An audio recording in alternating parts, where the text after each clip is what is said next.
What interests me is this week they actually reported that everybody who was involved in the USS Cole bombing, again, it's supposedly Al-Qaeda, the big boogeyman, was let go in Yemen.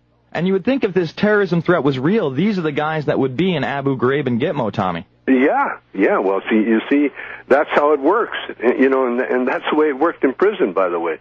It's the same system that they have. That's why the powers that be they're perverting justice, and we get outraged, because we believe in the Constitution and all that. But there was even reports about Pearl Harbor being a setup. At least they knew that it was coming, and they could have done a lot more than what they did to stop it. Absolutely, and I mean it's pretty interesting. But they needed Pearl Harbor in order to launch the bigger war, and that was the same as 9/11. If it wasn't for 9/11, we wouldn't have had Bush in the White House.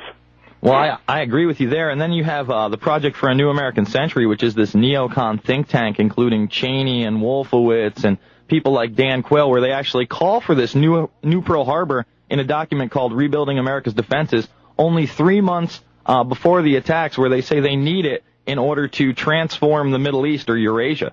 Yeah, and it's all to subvert and to get the national to get the oil, to get their hands on the oil.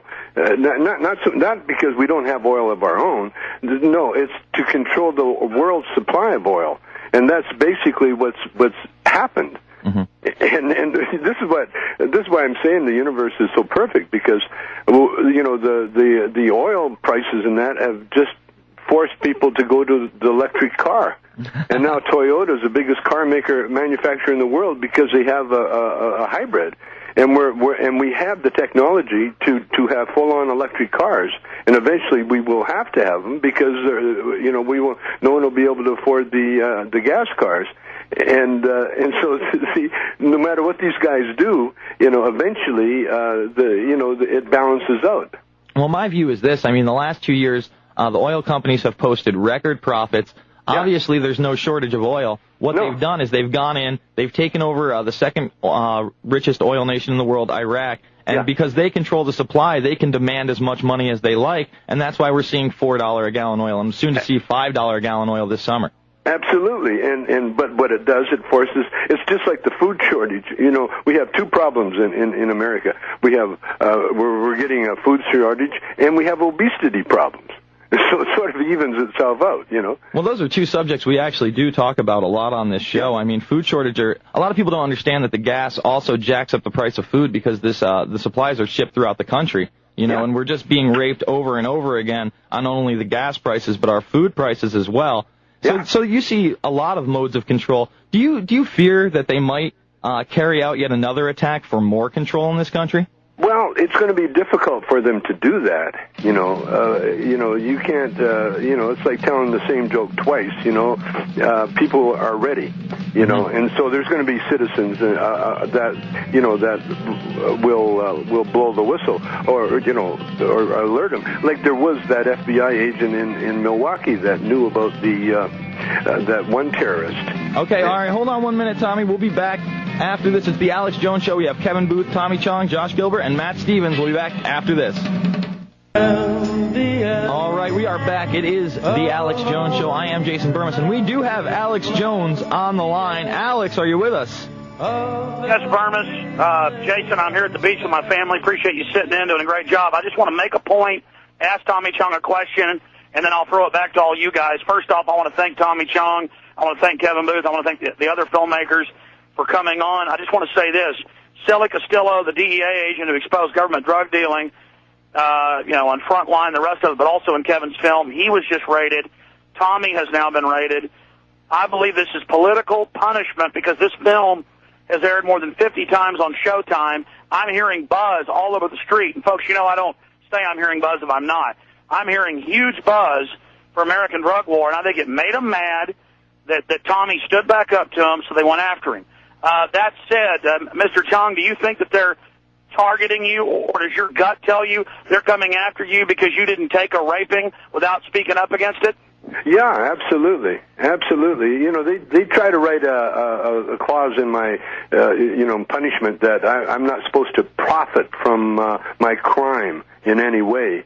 And if I were to take them literally, then I wouldn't be able to do my stand-up routine, or I wouldn't be able to work. So I asked my lawyer, and they said, they can't do anything. You know, they just ignore it. So that's what I've been doing, and so this is the result. You know.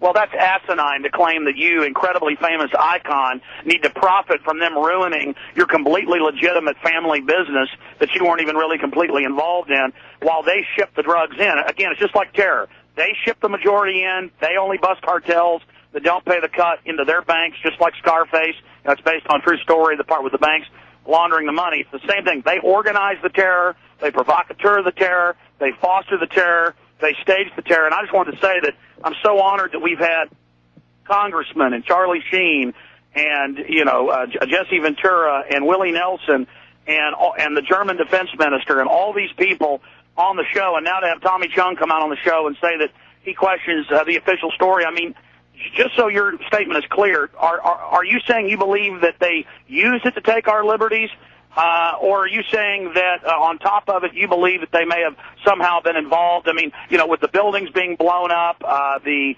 hijacking drills that day the government was running. I mean, bottom line, what do you think about 9/11? Well, yeah, you just said it right there. And the thing is, you could speculate, but you don't have to speculate with facts. These are cold, hard facts. The facts that the bin Laden family was allowed to escape America. I mean, that's a fact. The fact that the certain people weren't in the buildings, that kind of knew the buildings were going to go down, that's a fact. And there's all these facts, and just like there's a fact of the firemen. Why the firemen were saving each other. When they found a dead fireman, that only firemen were allowed to rescue the body. And there's a book out there about that, why that is. I won't even say on the air why that only firemen were allowed, because I want people to read for themselves, so Google or whatever you can, the New York firemen that were at the World Trade Center. And these are facts. And so I'm not one for speculating. Absolutely. Tommy, what do you think about Building 7, not hit by a plane, but perfectly imploding? We have video of police, firemen, and others saying, the government says get back, we're going to bring it down. Have you seen that? No, I haven't seen that one, but I can believe it, Definitely. Absolutely. Well, just one more point. Bush signed the order to attack Afghanistan the day before 9/11 and had 2 aircraft carriers and 44,000 U.S. troops massed around Uzbekistan to invade Afghanistan. You don't set up an invasion in one day. No, that takes 6 months at least, and even more longer. Yeah, that's the logistics. Just like they say they can't remove the troops in one day. So setting them up is even harder. Oh, absolutely. Oh, yeah. We are in the midst of a big thing, and history is going to happen. We're lucky. We're lucky. We're living through a very exciting part of our history.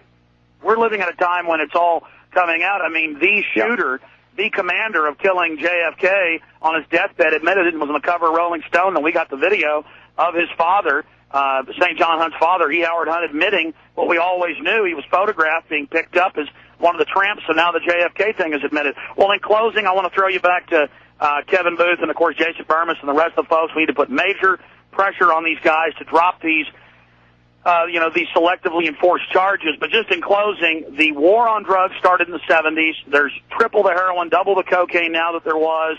Our police are militarized. We have more people in prison than any other country in the world.